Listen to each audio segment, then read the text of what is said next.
Forge the Narrative. Hey everybody, welcome to Forge the Narrative. My name is Paul, your host. I'm joined tonight by Chris Morgan. Oh yeah. And John Moore. Oh hey. John, welcome back. Thank you. Thank you for having me back. You're joining us to talk about some Blood Angels. Absolutely. He's in good company. I was going to say the same thing. Welcome. This is a great episode for us. We get to actually talk about something that's really important to us. And that's coming about the Blood Angels. I mean, they've got a huge update in the book coming out, the Psychic Awakening, Blood of Baal. Quick aside about the Psychic Awakening is that we got kind of a teaser for the stuff coming out from the open day. There's 4 more books coming out for Psychic Awakening? At least. I know that they named 3 more, but 4 is probably closer to... Well, I'm not trying to spoil anything. I'm just saying what was on the... What I'm remembering from the teaser page that we got. But, I mean, there were things on there. You know, they've all got clever names. So I have to guess. I would guess, like, the last book, the Saga of Rage is probably Space Wolves and Orcs. Yep. So, yeah, that one was Saga of the Beast. The Greater Good, that's easy. But then the next one out is, like, the Unholy Ritual or something like that. And I think they actually put a video out, and it was Grey Knights, Dark Angels, and Thousand Suns. Yeah, something with the Damned or what it was. And that I should have it pulled up, but I just was remembering it from this morning. We're actually recording late in the evening on a Saturday after a lot of this stuff has hit the news. So we're probably telling people stuff they already know at this point. I was just kind of impressed to see that it's not just a 3 campaign book like we've seen recently, and then it looked like every faction is going to get some rules, which is fantastic. A lot of them need it. Yeah, especially and the Blood Angels being one of them. The Blood of Baal Psychic Awakening book, there is almost a complete overhaul of the Blood Angels. Yeah, I mean, it's a real breath of life into the faction. It is, man. There's stuff in here that has me thinking, like, yes, this works. I mean, there were a lot of things about the current version of the Blood Angel book that's like, it's just really, some of the stuff is like really good on paper, but then when you start actually interacting in the game, you realize it's a little clunky and clumsy, and you have to like pay for all these things or have to stack up all these things that a lot of the other armies just kind of get innately. This helps bring some of that, what is the new balance, into the BA. It's really nice. Yeah, and I think the issue that Blood Angels suffered from, at least for the last 6 months or so, was that when they came out, they were really good for the meta at the time and how other codexes were shaping up at that particular moment. But as new stuff released, it really started dating the rules that the Blood Angels had. And then when you saw Space Marines drop, I mean, they were just Blood Angels versus Codex Space Marines now. I mean, it's just night and day different. I mean, Codex Space Marines are so good with all the rules that they have. And, you know, this is going to, I think, get Blood Angels back into some manner of parity. But without combat doctrines and all that other stuff, they just didn't have any chance whatsoever to compete. Well, one of the other things, too, was, you know, back when Blood Angels Codex first came out, that was back when you could bring in stuff from reserve on turn 1. And there were a lot of like little FAQ changes here and there that just kind of kicked us a little bit here and there. Not being able to charge over units if you had fly for a while there was really tough. Like the game kind of changed between when this codex came out and now, and we've basically just been kind of playing running on fumes with some of the things that used to be good but didn't really fit in with the current meta. I think that this absolutely 180s that trend. So in addition to the combat doctrines that we've talked about before in the Space Marines, the Blood Angels get Savage Echoes, which is while the Assault Doctrine is active, if a unit with this ability makes a charge move, is charged, or performs a heroic intervention,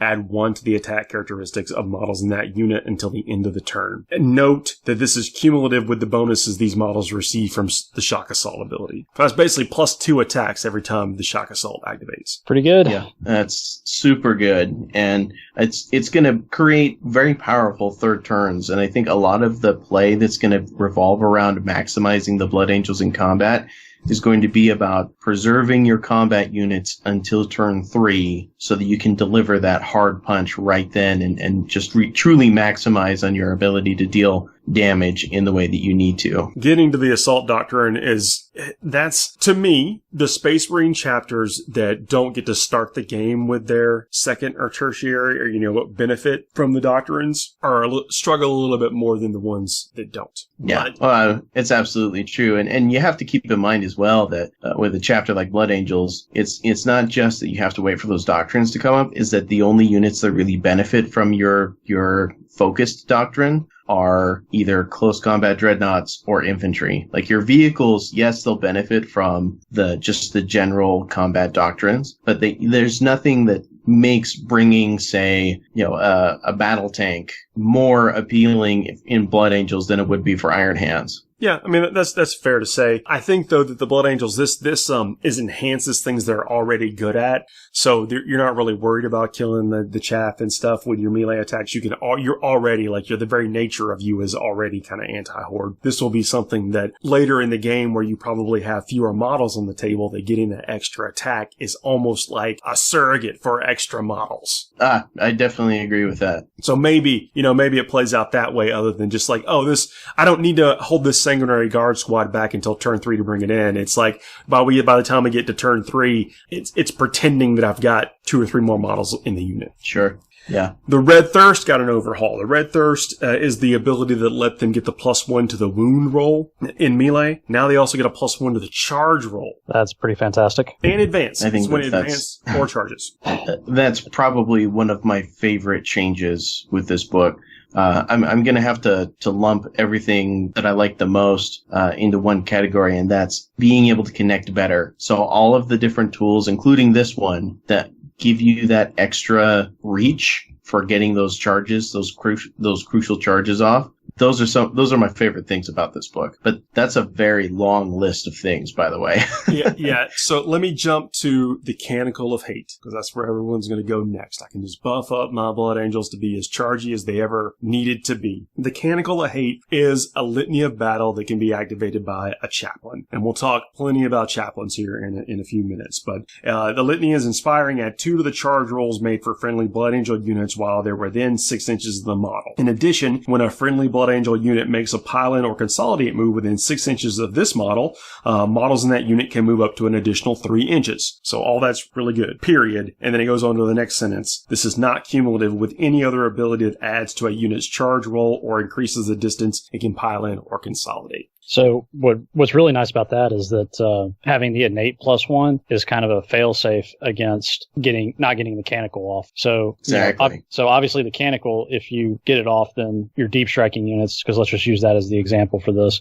are going to have a 7-inch charge and probably various ways of re-rolling it. Now 7-inch charge is, roughly 60% of the time you'll make that, and then factoring in re-rolls, then you're going to be in much better shape. 8-inch charge is probably going to be closer to 40 to 45%. I'm kind of spitballing the numbers there. I might be a little bit off. Don't skewer me. But yeah, so, I mean, you still have a pretty good chance of making it. And with a reroll, seeing Evil Sun's Orcs with the 8-inch rerollable charge, there's a lot of ways to get reroll charges for Blood Angels with just various warlord traits and other abilities that are in there. So even just having the 1 dice to reroll is going to make it really potent. Yeah, and then that extra consolidate, the extra 3-inch consolidate, even if you don't, get to add the 3 inches to a charge, can be really good, especially if you're if someone's already trying to null deploy you or back into their corner to get away from you as far as they can, you can continue to push deeper into there. There's a kind of a cool interaction here with the chaplain and one of the FAQs they put out. So we still have Upon Wings of Fire with Blood Angels, so a jump pack unit can be picked up and then at the end of the phase put, wherever you want on the board that's 9 inches away from the enemy. So one of the old FAQs said that effects that go off if you're removed from the board and then redeployed maintain their effect once the unit is redeployed. So if you get that Canticle of Hate off when your chaplain's hiding back in the corner and then you bring in your unit of Sanguinary Guard where they need to be, you could use Upon Wings of Fire to pick the chaplain up and then put him over there so that he's now benefiting that unit. And so he's not actually having to run up the board and be in danger of, snipers or getting shot off or anything like that. I like the sound of that. Could be fun. Yeah, we'll talk about some of those things because the old stratagems don't go away. This is not, the stuff in here does not replace any of the old stuff. It adds to it. So they get 23, 24 new stratagems. Ooh.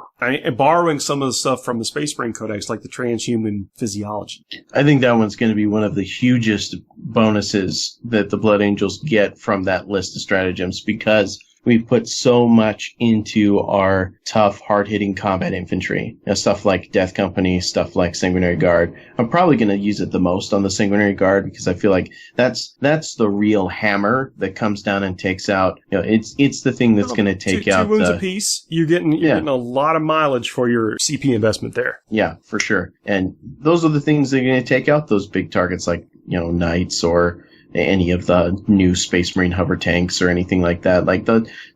It's going to have so much value. Well, I'm really happy to have that. The Sanguinary Guard get a lot of focus in here. They actually I'm jumping ahead. Okay, I know we're jumping around because we're excited, right? But as we just covered, you do get the doctrines and the litanies of battle, and you get the Vanguard Warlord traits available to you. Things like the Master of the Vanguard is the Warlord trait, which you might have overlooked in a Space Marine Codex, but add 1 to the move characteristics of friendly Blood Angel Phobos units while they're within 6 inches of the Warlord. Add 1 to advance rolls and charge rolls made for friendly Blood Angel Phobos units while they're within 6 inches of this Warlord.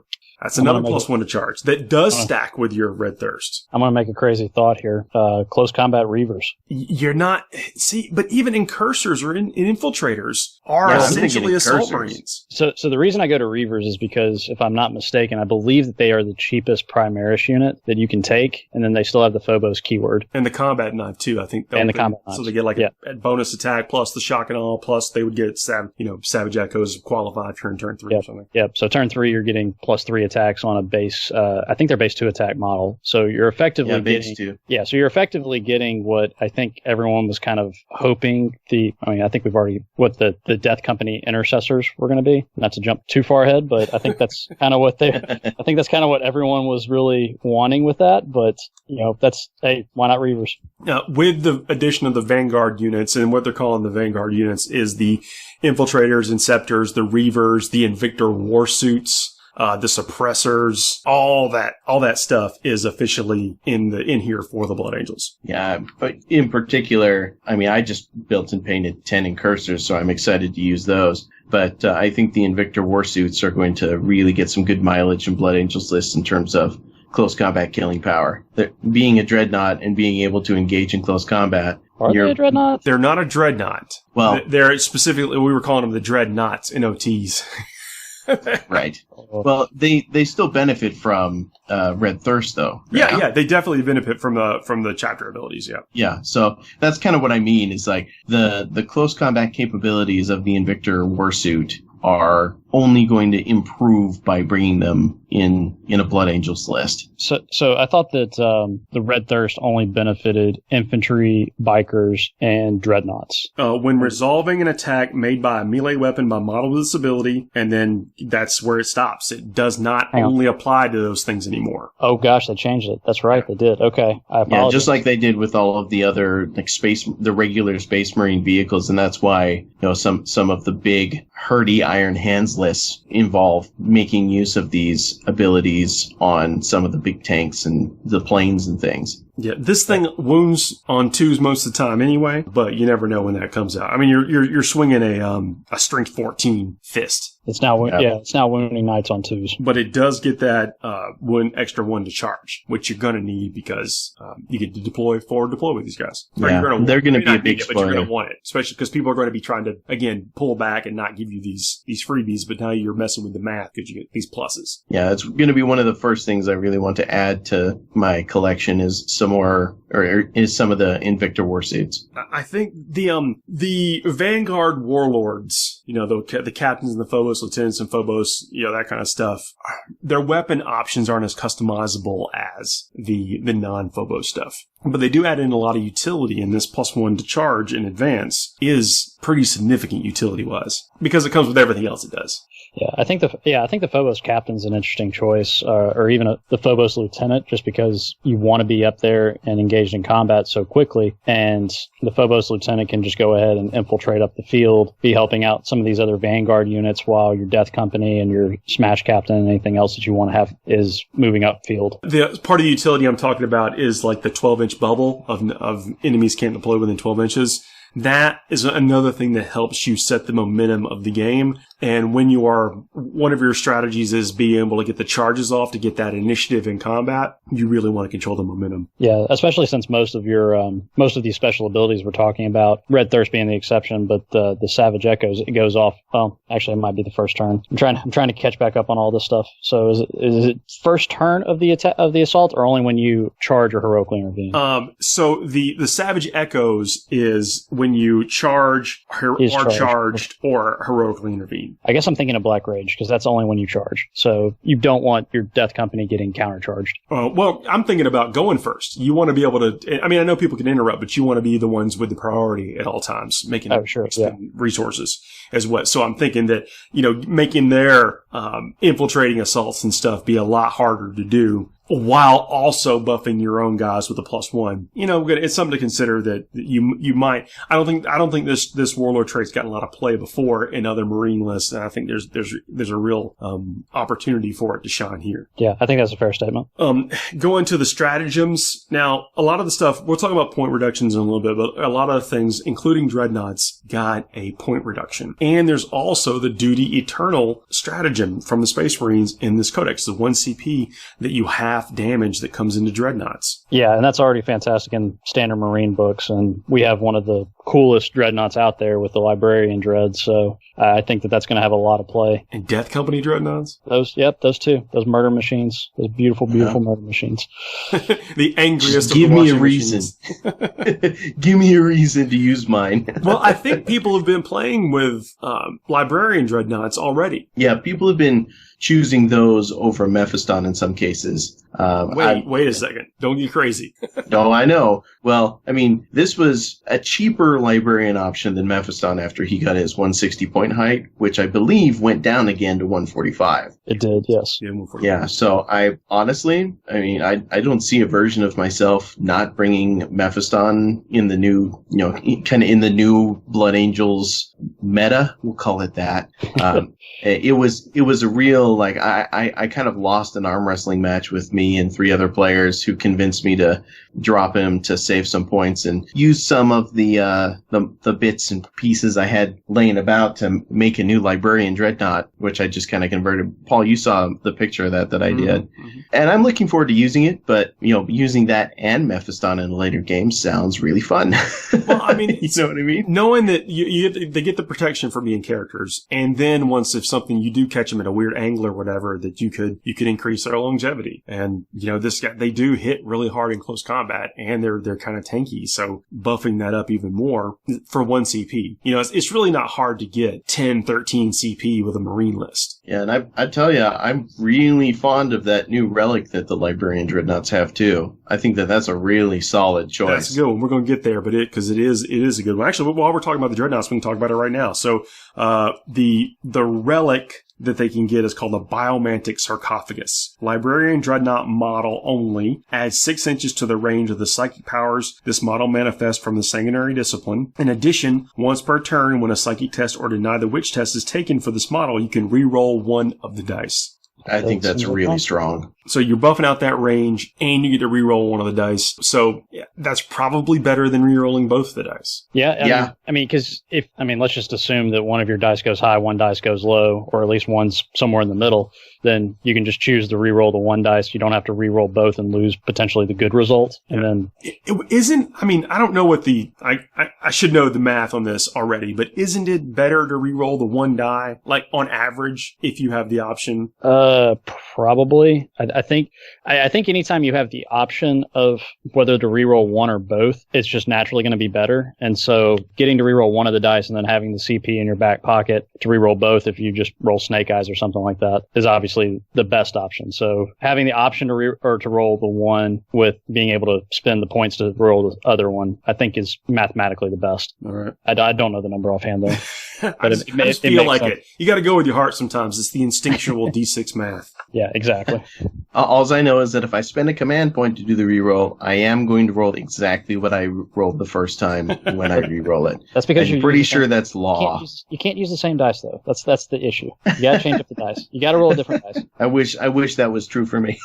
There's a Visage of the Damned It's a 1 CP stratagem that allows select one Blood Angel unit from your army that has the Death Mask ability. So select the one unit from your army that has the Death Mask ability. But I mean, Dante could be Dante, right? But Dante has it. Doesn't the Sanguinary have it? Sanguinary does have a Death Mask. So, but the Sanguinary Guard definitely do. So, until the end of the phase, when resolving an attack against that unit, subtract 1 from the hit roll. This is in the fight phase. You have to use this in the fight phase. So it's not.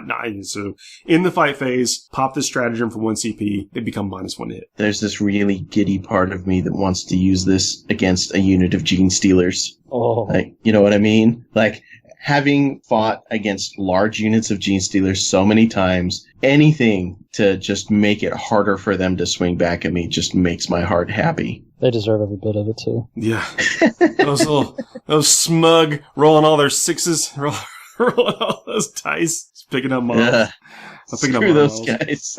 So we discussed transhuman physiology. This works all the time. I mean, basically, it's such a spoiler. It is such a demoralizing stratagem when you use it to someone that thinks they're just going to run over there and clean you up. And you're like, well, now half of those wounds, that's not half, a third of the wounds you thought you were going to get, you're not getting. Yeah, I think that's it. Honestly, I think that finally gives a real reason to have death masks, period, you know? You mean the Visions of the Damned? I'm talking about transhuman physiology. So, but compare these two, and you've got that unit becomes incredibly tanky because you're hitting a lot less, you're wounding a lot less, and you got to get across the 2+ save. Yeah, no, I am all in on all this. In fact, I'm kind of in that too many toy stage. You know what I mean? It's like, okay, I've got like 13 command points to play with, but man, these are running out real fast. Burn them early and often. That's my philosophy on command points. Burn them as soon as the opportunity comes up. Now, I'm not saying you want to, fight twice against a wave serpent with your captain, a single model all the time. Maybe don't do that. But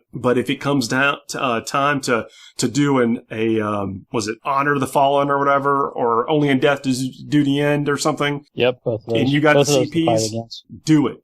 Do it. Death on the Wind. This is another 1 CP stratagem to buff the Sanguinary Guard. Use this stratagem in the fight phase. Select 1 Sanguinary Guard unit from your army until the end of the phase when resolving an attack made by a model in that unit. Treat a damage result of 1 as 2. Okay. It does not suck. You smoothing out that variance. Well, it is, and especially where, frankly, you're going to be fighting a lot of Marine equivalent armies, and multi-wound models are really in right now, Especially ones that are four wounds. Yeah, I mean, we did whole 2 episodes with Josh a few weeks ago about just loving having damage 2 shooting weapons. Like, there's a reason why damage 2 is king. And I'm looking at all the enemy Centurions and things and thinking, all right, I'm coming for you. Good luck.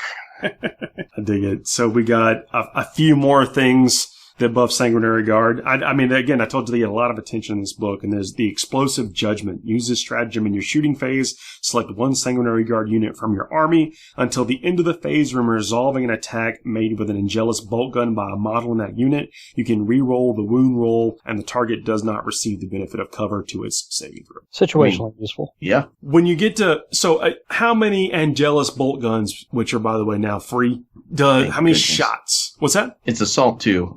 I was just saying, thank goodness that they're free. Assault 2. Yeah, so 20 it's shots. An Assault 2. 20 shots probably benefiting from a reroll to hit. And now you would get to reroll a wound. And it's AP -1. It'll be AP -2 if it's turn 2, because it's making use of the tactical doctrine, and it's ignoring cover. So I think that's for one. Now, this is one of those things. This one command point goes a long way, if you ask me, because of the size of the squad. Out on the turn you'll use it is probably pretty large. You can come down, if that's what you did, shoot 1 unit off the table, charge another, and chop them to bits. Yeah, I think that's super valuable, because the stuff that you're trying to take down with a weapon like that, it's usually the weaker, screens or leftover scoring units and things that maybe your Death Company didn't clear out when you Forlorn Furied up the table in the first turn.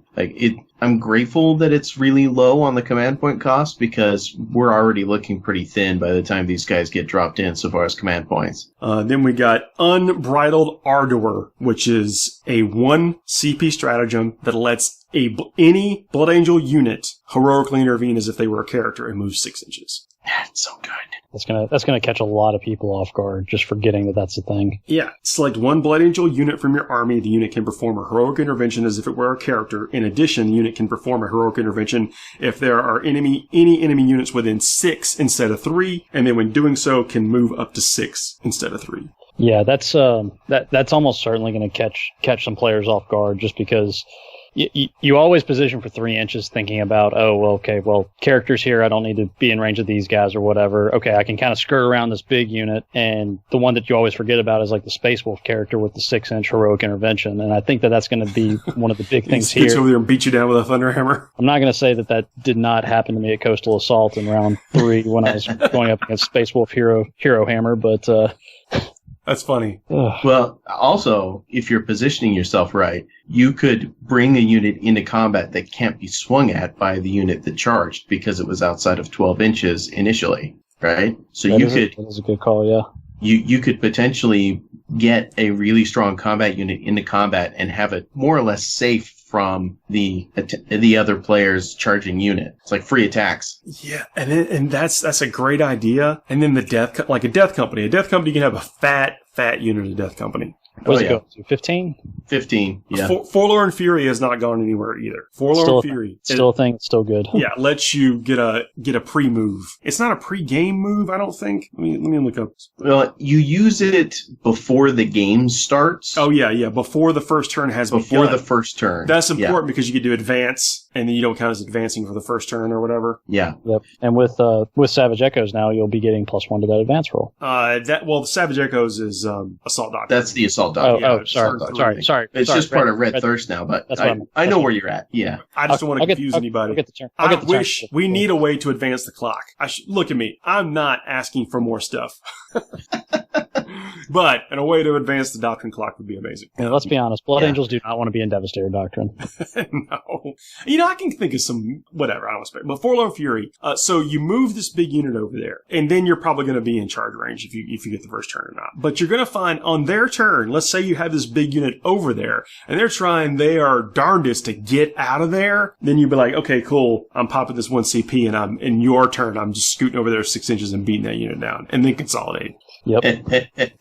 Oh man, and like for me, like where I'm bringing in units like the Incursors and things into my army, there's going to be units that I can position with the Forlorn Fury between the enemy and the Death Company. So if they come in and attack the Incursors, I can just bring my Death Company in on their turn anyway. Like that, I think that's a really valuable stratagem right there. Something you're definitely going to want in your playbook. Well, it's 1 CP, so it's there are a few of these things that they are very situational, but just remembering that you have them will turn a battle for you. Or further drive in the knife, So here's a fun play for it. You have a magic box center of the board. Put all your Death Company inside the magic box so they can't be shot at, and now no one can come within 6 inches of that box, or the Death Company is just going to pounce on them. Yeah. You want to go in there and fight the Death Company? Go fight the Death Company. You want to try to skirt the edges? Okay, cool. We'll do that game too. Black and red colored killer bees, man. kick that hornet's nest. Do not get too close. They do get the litanies of battle, like we talked about, and then they get the standard 6, and then the Blood Angels get an invocation of destruction. If this litany is inspiring, select one friendly Blood Angels unit within 6 inches of the model. When resolving an attack made with a melee weapon by a model in that unit on an unmodified wound roll of 6, that weapon has an armor penetration characteristic of -4 for that attack. All right. I mean, basically, we could kill a knight with chain swords. Yeah, I mean, you could, especially you stack up some other things. I think the -4, I think that's really situational. I think a lot of the things you're going to be swinging at with your volume of attacks like that are probably things you're killing with anyway. But I mean, it kills Marines really good. I mean, that's going to put a lot. That's going to put a lot of hurt on power armor guys. They don't get a save from it. So, yeah, I guess. I think the real trick is just going to be choosing which litanies that you want your chaplain to have. Unless you're Astaroth, and then you just take them all. Yeah, you don't get them all. You get 3. I don't want to misconstrue, but you do get a lot. 3 is a lot. 3 is a lot when it comes to that. Plus, he has his own unique ability as well, which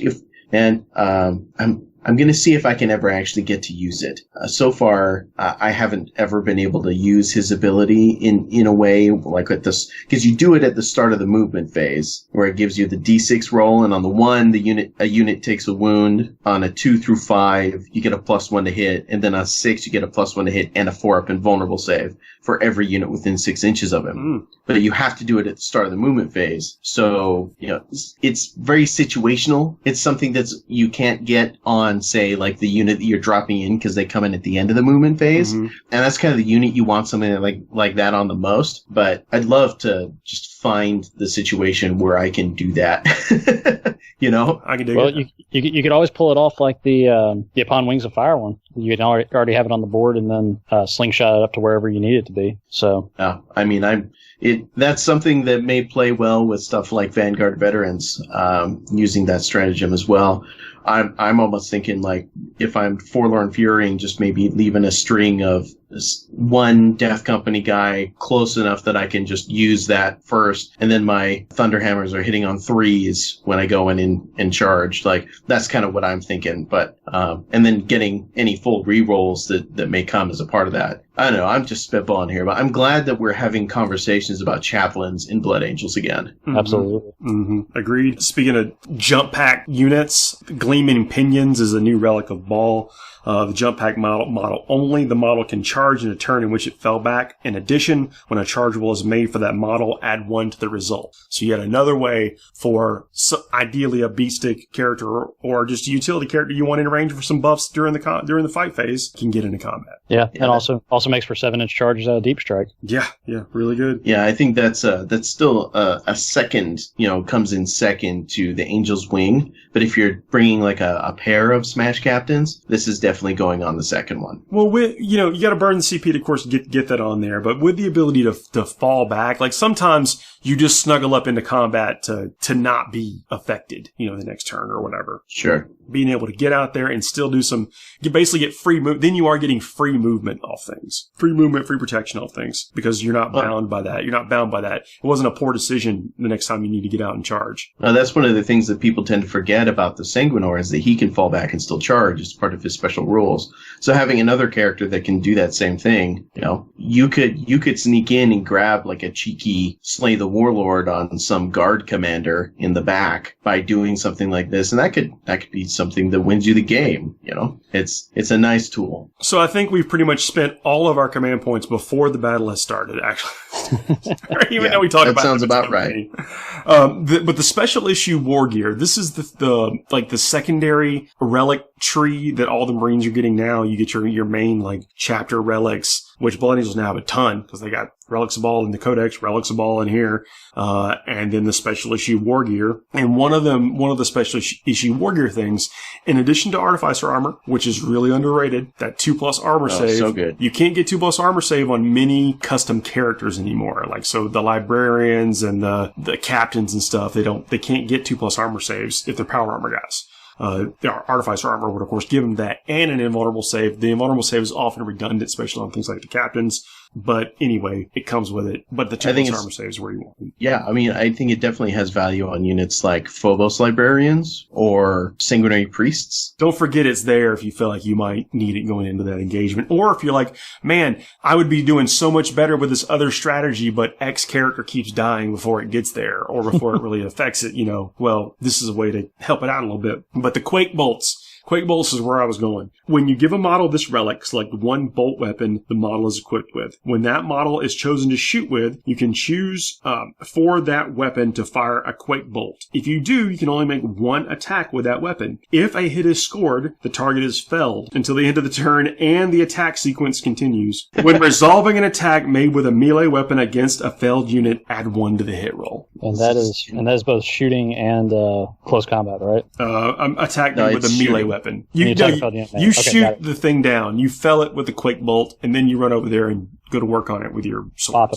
Pop it on the head. Yeah, I mean, how many times have you lost being able to hit on Thunderhammers with the Smash Captain on 2s, and you just think, man, if I could just mitigate that somehow, and then bam, you failed it, and now you get a +1, and all of a sudden you're hitting with all of your Thunderhammer attacks. One of the attacks, yeah. And then there's the Mastercrafted Weapon, which allows you to add 1 to the damage characteristic of the weapon, can't be used on a relic of all. So these are the special issue war gear stuff. My favorite of the special issue war gears is, well, those are excellent choices. Icon of the Angel. Yep. When you make charge rolls for friendly Blood Angels or Successor Chapter units within 3 inches of this model, you can re-roll any of the dice. So this is a re-roll charge buff aura. With how dependent our army is on characters anyways, you're not going to have a shortage of models that you can throw this on that will be in a position to allow re-rollable charges. And then with all the pluses that we get to charges, like Paul, this is something that we wished for since the Blood Angels Codex first came out. You and me on the show at least a dozen times and 100 more times in private have talked about, man, we just need a way to get all of our people into combat. And this is that. This is that thing right without there. hemorrhaging all your CPs or whatever. You know. Yep. Exactly. No, I absolutely love that piece of war gear. Yep. Because it's not just good for one model, it's good for entire units of models. Mm-hmm. Yeah, especially I guess you can bring it. There's like if they leave you a place to bring down 2 or 3 units out of Deep Strike. This guy included. Oh my gosh, dude. So with all this relic talk, I do have a question. I haven't seen an updated stratagem like the Space Marines have, where just pay 1 CP and get a new relic. Did Blood Angels get that too, or are we still? Yeah, okay, you can. Good. Yeah. You mean the one that allows them to get extra relics? Yeah, that's in the Codex. I think there's a lot of play in here. And then going to the new brand new units, the Death Company Intercessors. Dum dum dum dum. Okay, this unit has me both excited and confused, and that's a pretty happy place for me, really. The thing that I like about it is that the Death Company Intercessors are going to really maximize some of the other stratagems that you can use, like what is it called? It's Gene Rot Might is maybe what Gene you're Rot. about. Well, Gene Rot Might. There's another one that gives you a +1 to your Death Company Feel No Pain rolls for a phase. Yep. I can't remember what it's called for. I'm trying to look it up while I'm talking. You guys know what I'm talking about. Yeah. So you have a unit of 2 wound models, and you can spend a command point to give them a 5-up Feel No Pain, which is fantastic. It feels like it was. It's very nostalgic. Though, of course, Paul, you and I are old enough to remember back when we had a 4+ Feel No Pain. That was dirty. And life was especially good then. It's very dirty. Not to sound ungrateful, of course. But I really like that. I like that you can put a Thunderhammer on the quote-unquote sergeant. They don't really have a sergeant, but they're just Leadership 7, yeah? They are, yeah.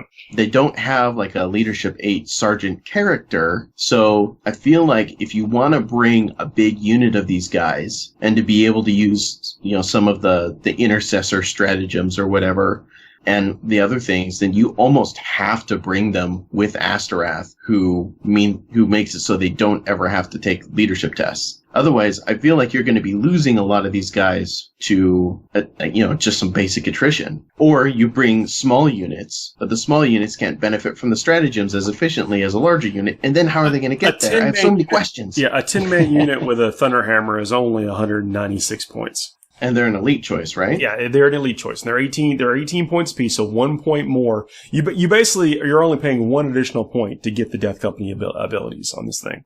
Chris, Refusal to Die is the stratagem we were looking at. Oh, thank you. Oh my gosh. I'm just too excited. I can't focus on one thing. Yeah. And I agree, they are good in that capacity. They are a good vehicle. Getting them across the table, I think you need some distraction units, but you got that with some of the other stuff. I mean, the regular old Death Company did not go away. They actually got point reduction, I think. So 2 points cheaper per model, I believe. Yeah, which is pretty significant. I mean, they were already not super expensive until you start adding war gear. The extra war gear and stuff, it kind of puts them out. So I think you still got to be a little bit picky and choosy, a little bit miserly with the amount of war gear you're sprinkling around on those guys. But you do get some pretty good distraction units in this army. Just going back to the Invictors, I mean, having those things in your face turn 1 is good in just about any type of Marine army that you've got out there. So those are value buys for the points. I mean, absolutely. Best unit we've seen. And you think about that with, a big blob of Death Company that's Forlorn Furied up the board. And so now you've got 2 or 3 Invictors plus 15 Death Company that are already mixing it up in close combat on turn 1. And then you still have your hammer units that are going to be coming in a little bit later. Yeah. So Lamarty's Guardian of the Lost allows the Death Company units to use his leadership if he's close by, and you pretty much want him close by anyway. So that's one option to mitigate some of that stuff. And that's a 9, right? It's a 9, yeah. And then I think Astraeus, and I'll confirm this right now, but I think he just makes them auto pass. Yeah, they never have to take the test if they're within range of him. In addition, when a morale tests are taken for friendly Death Company within 6 inches of this model, do not roll a dice. It automatically passed. That's what the Redeemer of the Lost. He gives his leadership to other Blood Angel units around him 6 inches, which is also a leadership 9, and Death Company don't have to take any test. That's really nice. Yes. That gets around a lot of problems that they have. So Astraeus gets 3 litanies. We mentioned that earlier, and he can recite 2 per turn, and they go off on a 3+. That's the way all chaplains work, by the way, but I just figured I'd mention it for completeness' sake. Hey, it is new for Blood Angels. It is. It's new. And Astraeus has 5 wounds. So Lamartine has 4, like regular librarians and stuff have 4, and I think the Space Marines kind of hover in that 4 to 5, 6 wound thing. So he's right there in that getting close to the upper tier of categories for characters with a 2+ armor save, 5 wounds, and some extra abilities for how many points? Not a ton. Forgot what maybe 110, 125? I'll get there. Give me a second. Ish. Give me a second. Astraeus is 105. Yeah, so even less than I thought. Yep. And then Lamarty's is just a flat 100 compared to that. I mean, they've seen some real big point reductions since they first came out. Wholesale. Even back in the indexes. Yeah, so let's talk about Chief Librarian Mephiston for a second. Let's do it. Okay, amazing model. I actually posted up some pictures today of the one that I painted. It does not do the box art justice. So look at the box art. It's a vehicle for freehand, for whatever your expression is. It is magnificent. There's no other words for it. It's an amazing model, and you've got a couple different pose options, which is, I think, also new for special characters in this edition. Yeah, the pistol drawn and shooting versus the wiping the blood. I guess that's what he's doing. Yep. Yeah. Anybody, I'm going to give you a secret to understanding the maturity of any opponent you play in 40k. The secret is going to be, you have an emotionally mature opponent when they don't make a finger sniffing joke to your blood wiping Mephiston pose. Now I've got to do that pose just to gauge the maturity level of all opponents. Listen, it can be a very useful tool. Mephiston, they gave him the Primaris treatment. He's got 6 wounds, toughness 5. I think he was toughness 5 before. Yeah, he was strength toughness 5 before. This is 6 wounds. Still got a 2+ to hit, 2+ save. He does not have an invulnerable, but he never has. He does have a 5+ ignore injury, which he's always had. But yeah, and I mean, like we said earlier, the 2+ armor save is, for all intents and purposes, is an invulnerable save of like a 5+ or so. I mean, you're having to shoot him with some pretty heavy anti-tank weapons before you get through just any armor save whatsoever with him. And he's still a character. He's still going to be like slinking around. And I shouldn't say he doesn't slink. He doesn't lurk. He does lurk. I've actually had him jump out behind bushes and just murk dreadnoughts and stuff before. Gotcha. It's a good way of describing it. But Vitaris, that's the power sword, is ×2 strength 10. I mean, he's a strength 10. He's a strength 10 flat-footed. He doesn't need to do any special abilities to be strength 10.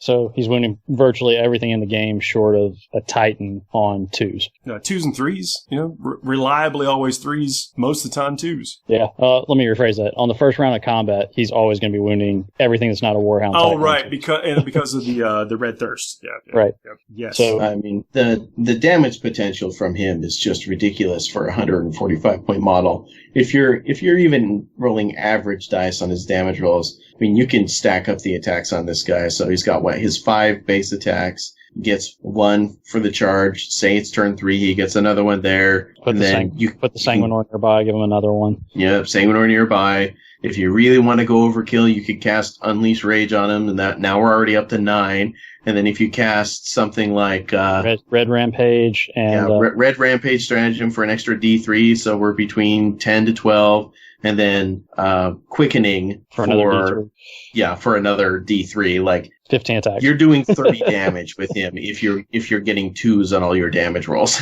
It's so good. And that's where that Phobos lieutenant comes into play, because you've already got a lieutenant that's up the board lurking, and he just hops out and stays with the range. He's like, you know what? Go get him, Mephiston. That's what he says. You get over there and do that. so just for some math that I've actually done in the past, and I know that this is accurate. If you are hitting on 2s with a reroll, wounding on 2s with a reroll, that's a 97% conversion rate on each of those. So 97% of 97% is 94%. So 94% of his attacks will cause a wound if you have a way to reroll the 1s to a wound. Oh, wow. Yeah, it's really absurd when you get down. That sounds pretty good. And they're all D3 weapons. I mean, okay, or D3 damage. So let's say you actually do, like, he buffs just what he buffs himself. He's got psychic powers, and he can manifest 2 psychic powers a turn. So he can buff himself with 2 of those things. Yeah, so I think what you usually see him with is Wings of Sanguinius is a really good one on him. People love that one. He's already moved 7 though. Well, Wings is definitely good because he gives him fly, which means he can threaten. Yeah. No, I agree. You're gonna do that all the time. That is the best one. You're right. Which is also he knows hilarious. 3. He knows 3 and can cast 2. Yep. Yeah, and so I mean, you're going to be kind of if you are taking a Librarian Dreadnought, you're probably going to be competing with Mephiston and the Libby Dread on who's actually going to be casting Wings to hop over and just wreck stuff. But that one's a really good one on him. Quickening's a really good one. Unleashed Rage is just a general good Blood Angel psychic power, but you're usually going to be casting that on a big unit of something to really up the attacks, because I think it gives 1 to the attacks characteristic of all models in the unit. So you're going to want something that you're going to save for like your Death Company or your Sanguinary Guard, yeah, or your Vanguard veterans, or maybe your Assault Terminators if you're brave. They get a little love in this book. I would love to see them. I mean, don't take them, but I'm saying they do get at least a couple of stratagems. You can't use them. Couple stratagems here. Go with a couple stratagems they had in the Codex. Maybe they'll see a casual game. I'm not saying that you shouldn't take them, but I think that if you're playing in a point-based 2,000 point game, you're better suited investing those points in the Sanguinary Guard. I mean, I've got 10 Thunderhammer Stormshield Terminators painted up from the last edition when I used to combo that with the what was the name of that?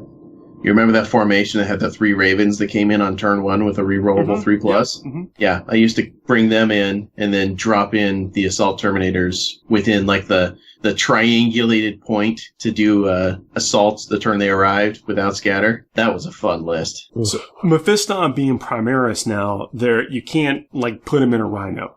Yeah, which is a little annoying, but Impulsor Rush might be. The Impulsor is the business, man. The Impulsor is where it's at. It is a solid transport. The Blood Angels solidly get them now. They're in the an Impulsor. Yeah, and it puts out consistent damage. If you are taking a 5-man Death Company Intercessor squad, put him in an Impulsor with Mephiston. That thing's a heat-seeking missile of destruction. And I tell you what, nothing like a stare from Mephiston to get some Death Company to stay in their seats and put on their seatbelts. You know what I'm saying? Observe all safety protocol for the operation of this Impulsor. Yep. Fireblades, please stand 6 inches away from the Impulsor. It all the time. That's in the manual. That's now in the. You just earned that guy a picture in the primer. Hey, everything goes in the manual because someone was dumb enough to not abide by safety regulations. Yeah. Okay, so let's talk about points for a second. So with the Blood Angels, Astraeus, we mentioned, is 105 points. Corbulo is 83 points. I think that's the same. I think that might be a little cheaper, actually. It was in that general area. Mephiston's 145. Dante is 150. Woo-hoo. That's a pretty significant jump. That's like 30 points cheaper. Maybe even more. Yeah. I mean, it was Dante originally. He used to be 215, I think. Yeah, then didn't he get a little bit of a decrease? Yeah, he's gone down. This will be the 3rd time he's gone down in points. Yeah, so when Dante first started, he was 215 points. Now he's 150, so that is a significant drop. Now, Dante definitely wasn't going to get a lot of play at 215. 150, though, can have a discussion. Yeah, I mean, he's got the old chapter master rules, I think. Like, I don't think his data slate's been updated. Yeah, he basically has the full reroll aura, which is not an awful thing to have. his rules, I think, are one of the things that the Codex just is lacking a little bit. Well, his Chapter Master abilities reroll failed hits. The new Chapter Masters reroll all hits, so the neg ones or whatever don't mess you up. You just reroll the ones that are successful. That's what the new Chapter, which I use that all the time. So it's a little bit of a degrade. Yeah, I'm really surprised that didn't get updated. I don't know if that's just an oversight or. I'd put that on Fact Watch too, and I'd also just kind of whenever we get, it's probably going to be a little while, but if we do get a new Codex, he's probably going to be the flagship model, or theme driving behind that release. That would be my bet. That'd be great. But I've always felt it was a little redundant that Sanguinary Guard, who's supposed to be his back, his bodyguards, they have an ability that when they're close to the warlord, they reroll everything, but he already throws that buff out anyway. Like there's a few things with Dante and the rules execution and the combos that just kind of made it feel like here's this close combat, kind of a character assassin guy who's probably more better served hanging in the back, allowing things to shoot better, which doesn't feel right. You know what I'm saying? There just seem to be better options than that. Agreed. So I wonder. But see, that was before. Now you're paying you are paying a premium, point cost for a character. I mean, he's up there in the Smash Captain level of ability, or point wise anyway. But he's got the melta pistol. I mean, again, whatever. Dante is Dante. I think if he converts into the full on Chapter Master reroll eventually, then he'll be close to an auto include. Yeah, maybe he's just distracted trying to track down where all of his orbital bombardments went. Gabriel Seth, 110 points. Lamartie's we mentioned. Lamartie's a flat 100, so that's almost a 30-point decrease from where he started. Yeah, if you're taking Death Company, you're almost required to bring Lamartes and Astraeus at this point. They're just so good in those Death Company centric lists. And the price reduction just makes them very effective. The Sanguinary, 130 points. That's a 40-point decrease from where you originally started. That is glorious. Yeah. That is so glorious. Good. The Sanguinary is like hamstrung by the fact that he's strength 4.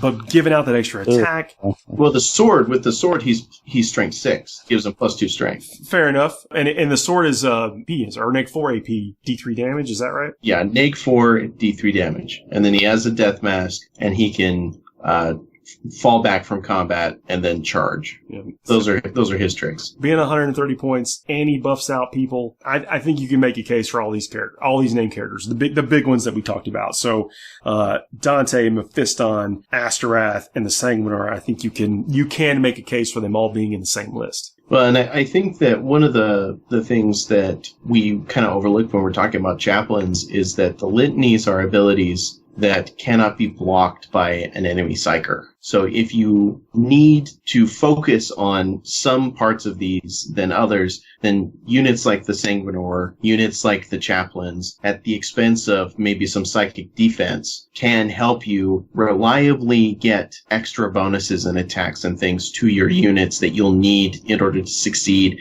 You don't need to have every one of these guys in the same list. Now it's just a matter of weighing the pluses and minuses of picking one over the other, and I love the abundance of choice that comes with that. Yeah, agreed. Different other point reductions. Baal Predator got a reduction. The Land Raiders were brought in line. So, I mean, basically knocked 80 points out of Land Raiders. I mean, I don't know that you're going to see them, but they are at least not ridiculous points. Neat. Yep. You know what? They need to bring back the deep striking Land Raider. That was a good time to. Oh man, I don't know shenanigans I got up to with that. Yeah. The fact that they then tried to justify it with it's so structurally sound and hardy, you can just drop it from orbit and it'll land and be fine to go. yeah, but it dies to a single Dark Lance. Yeah. We mentioned the Sanguinary Guard got a point drop. Where that point drop came was the fact that their Angelus bolt guns are now 0 points, and then their Encarmine swords and axes are now cheaper. I think both of those were very needed. For sure. It was already a super expensive unit as it was, but that definitely helps out with fielding these guys plus other stuff. So basically you're paying about 30 points a model instead of the 40 something they were before. I've kind of blocked out the past number from my brain just because it was too awful. Yeah, for a flying 2 wound 2+ save unit with a power sword, a good power, not a better than power sword. Really, they've made up their points cost expensiveness with their command point burning potential. You almost need like an entire 13 command points just for that one unit. You can invest more points into them if you want. I mean, they still get all the like the special wrist weaponry and things like that, or the power fist. Now the power fist is not awkward to take, like you were talking about before, Chris. Yeah, it never made much sense to me how the power fist was cheaper than the sword.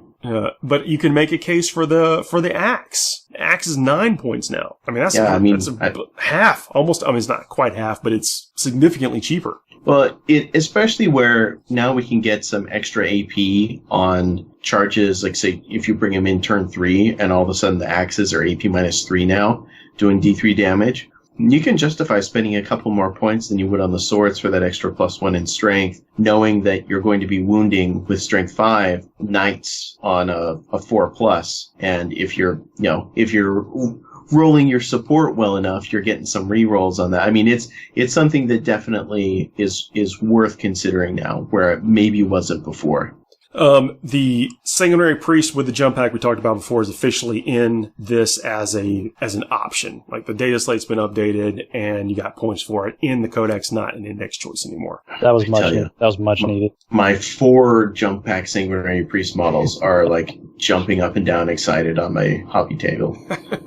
Man, like any Blood Angel player, I've got like several meticulously crafted, kit bashed and like just well-loved models that I understand how the flow of the game works. I get it, but I'm happy that I at least get to keep them on the active roster. Yeah, I mean, we know that Legends is coming down the pipe somehow, and however that gets integrated into the competitive scene, I guess is kind of yet to be seen. But I'm just glad that it doesn't have to be an issue with this, because that's just one, it's a very popular unit for Blood Angels players, but 2, it's also very effective on the field. So, that's another tool in the bag that we don't have to worry about going away. Indeed, man. Whew. Well, I mean, we haven't really scratched the surface on what to do with what you can do with the Blood Angels. We talked about a lot of units, but how it all comes together is going to be interesting. I do I'll tell you from a theme perspective, and I'm getting a little bit off here, but I was looking at the Infiltrators and the fact that they can take what is the Helix Adept, yep, which is basically like the medic. I'm like, man, I can convert that guy up like a Sanguinary Priest, and then I got Sanguinary Priest in my squads. Give the guy a robe. Who's that guy? I mean, I've got a bunch of magic blood cup bits we can put on them. Yeah, you get the grails, you get the upgrade, sprue parts, make them real Blood Angel-y, and then you get that kind of flow. Like in my army, the way I do it, most of the Sanguinary Priests wear gold armor also. Nice. But that's one of the neat things about the Blood Angels is that the assault squads wear this color helmet, the heavy weapon guys wear this color helmet, that color helmet. The gold helmets, everything is, so the commander, when he's looking out over the troops, can better identify the combat roles. I'm just going to throw this one out there because I mentioned Reavers earlier. There's no way I'm going to paint my Reavers with yellow helmets. I absolutely refuse to do that. They're going to have black helmets. They're going to look like skulls. That's just the way it's going to go for them. Dude, painting just the mask yellow on a red helmet or the unhelmeted head looks really good on a Blood Angel armor. Okay. That might be the concession. Okay, that might be the concession I make to the yellow. My current Blood Angel Intercessors have Reaver heads, and I just painted the base of the Rebreather, the one that looks like the Mad Max Fury Road rebreather things or whatever, painted then yellow and everything else is red. Okay, I wouldn't have guessed that would look good, but I'll be happy to be corrected. I'll send you a picture, but I think it looks all right. Okay, I think one of the things that we have kind of touched around the edges of with all the relics and everything is that there's actually 3 or 4 really good Smash Captain builds that you can make now. And I know that there's kind of that stigma that Blood Angels are just Smash Captains, but you've got several different ways of doing it now that can, if you wanted to go the Hero Hammer route, it can be very effective. And I think that's cool. And one of the things for the Flesh Tearers that I don't know that we mentioned was Cretation Born Warlord trait that you cannot overwatch this Warlord. So you've got basically two ways of accessing a cannot be overwatched Captain with Jump Pack. And I think that is I think you're going to see a lot of Blood Angels detachments alongside a Flesh Tearers detachment just so that you can get those 2 guys in there. To get them in there, and that is powerful. I agree. That is very powerful because you're taking out so many armies. Kind of rely on that. I mean, as a Tau player, I mean, I always ask before game, do you have anything that ignores Overwatch if it's a close combat army? So that's what I look for. That's one of the things I look for in armies that I want to play is it close combat oriented? Yes. Does it have a way to ignore Overwatch? Yes. Let me get all of those in there. If I was running Eldar, I'd have Banshee Mask everywhere in the list, just because that's such a potent ability. Yeah, you take it on the Autarch Lord for sure. I might even just take a bunch of Howling Banshees just so that you can't Overwatch me. Ooh, that is that's brave. I don't advise brave. that. Don't do that unless you're coming to a tournament. I'm going to then do that.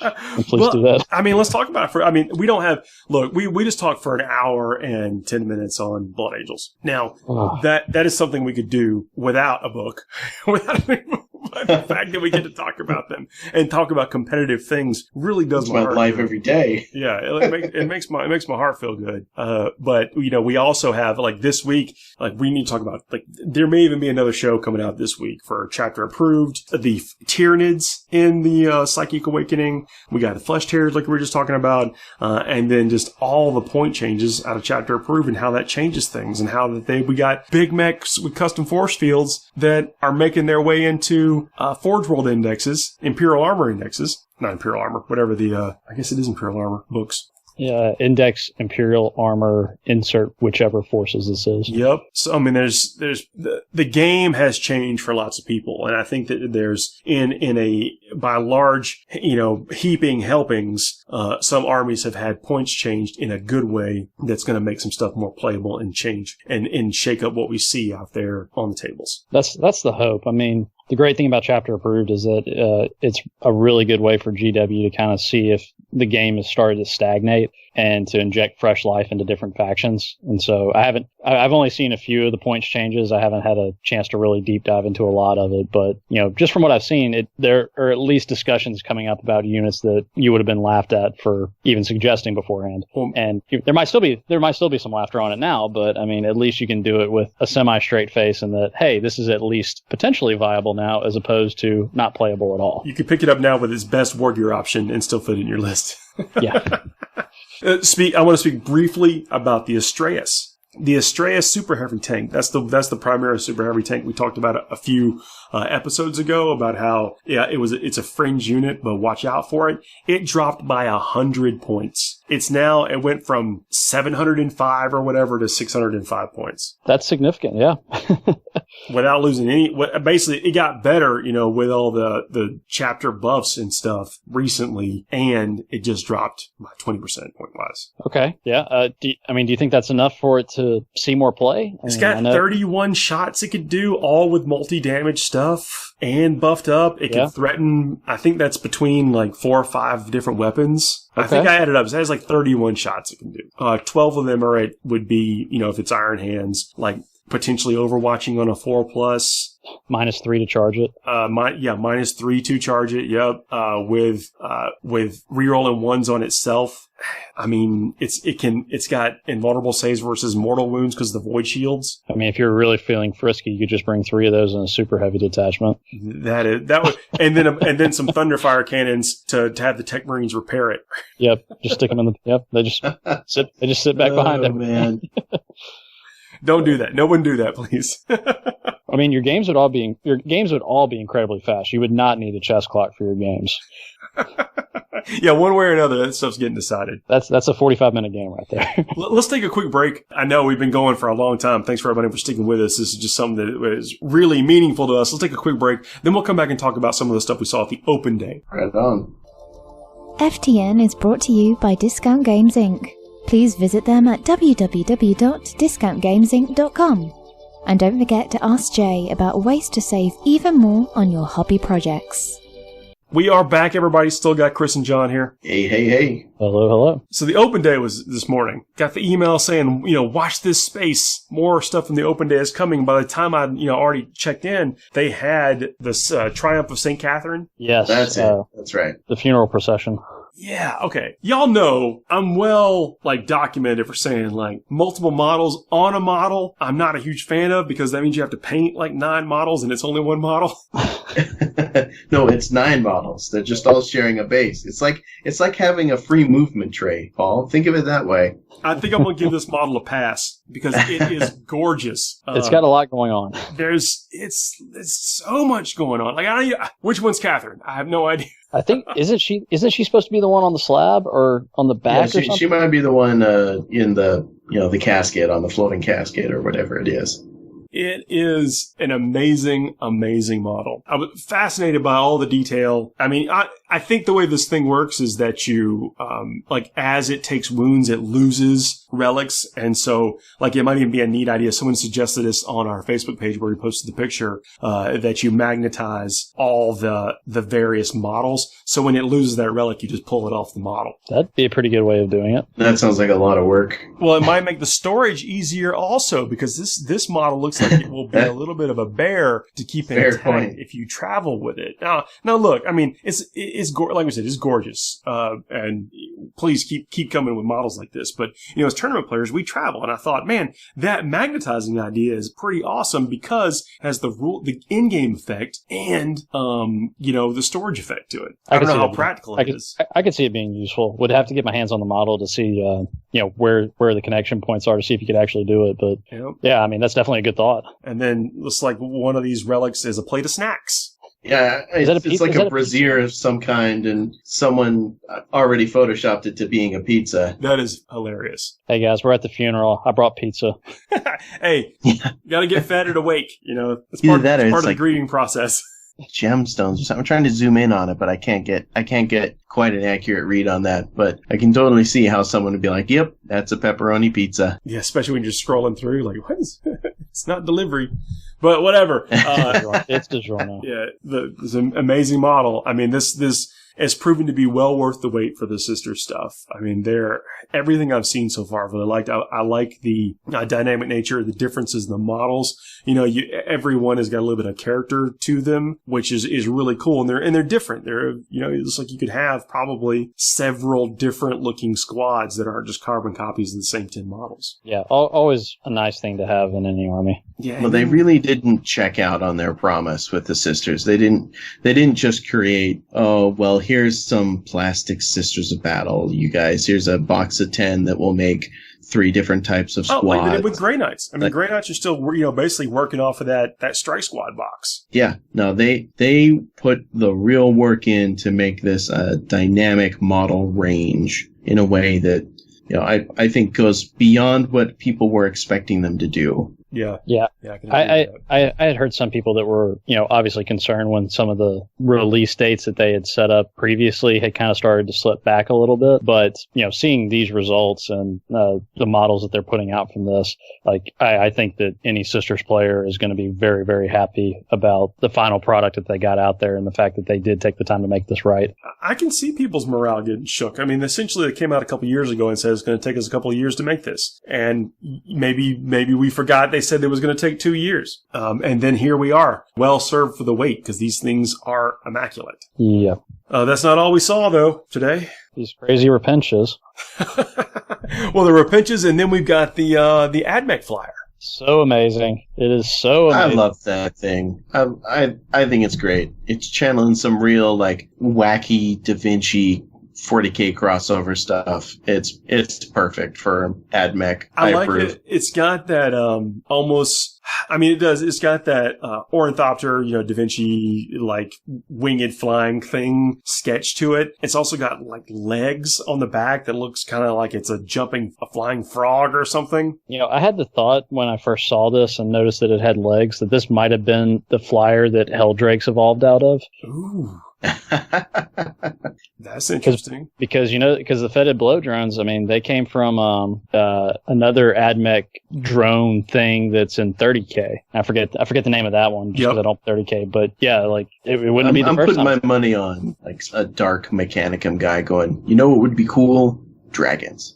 Let's do metal dragons. So this is kind of like, that Da Vinci sketch. It's also kind of like the helicopter from the 60s Batman TV show.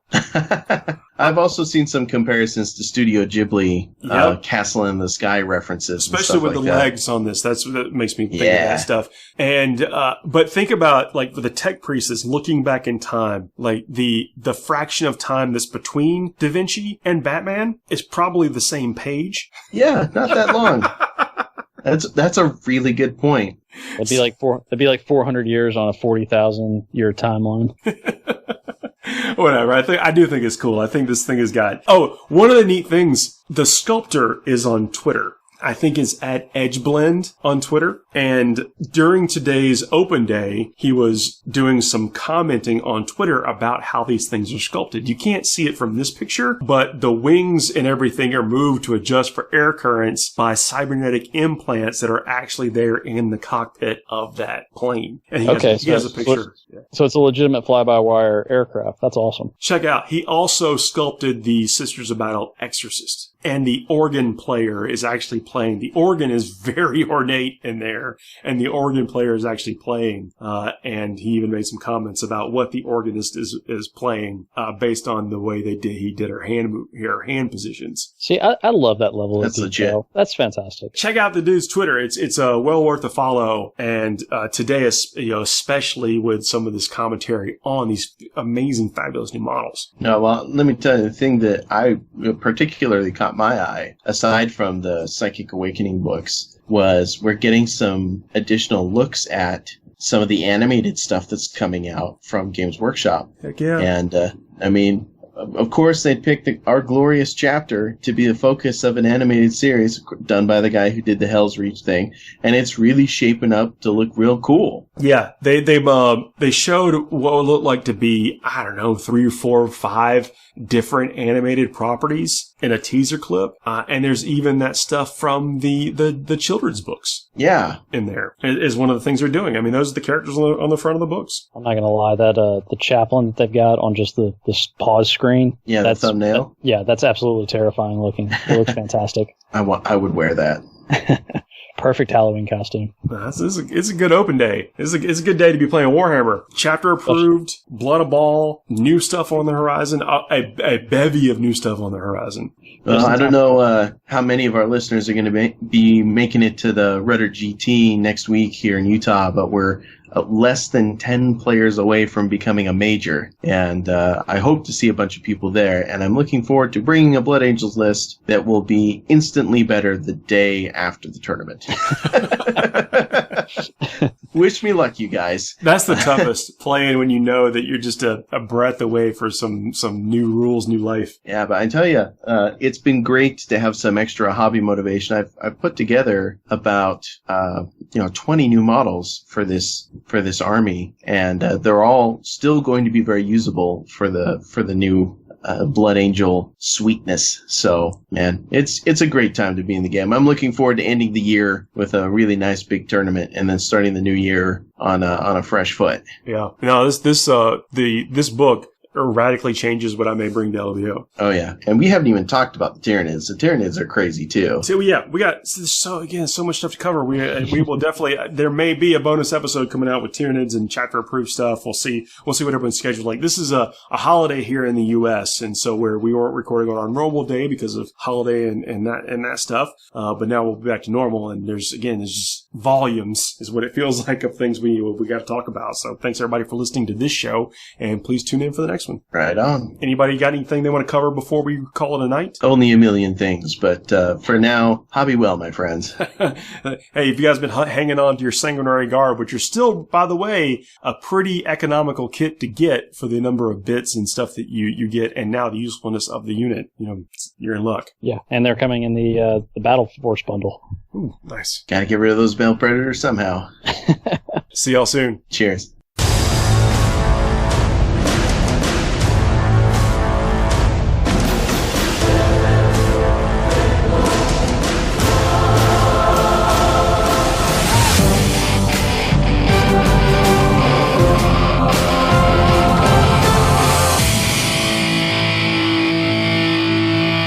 Thanks for listening.